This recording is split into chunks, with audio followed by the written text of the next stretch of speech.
ఆనాడు ఆగిపోయిన ఇందిరమ్మ ఇండ్లు మళ్ళీ ప్రారంభించి నియోజకవర్గానికి 3,500 కాదు, అవసరమైతే 5,000 ఇండ్లు ప్రతి నియోజకవర్గానికి 5 లక్షల రూపాయలు పేదవాడు ఇల్లు కట్టుకోవడానికి ఇలా ఉచితంగా ఇస్తున్నాం.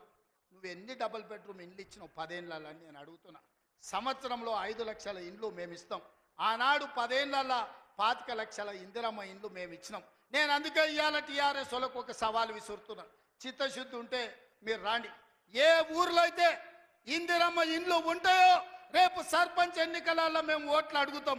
ఏ ఊర్లో మా ఇందిరమ్మ ఇండ్లు లేవో మేము ఎన్నికల్లో పోటీ చేయం.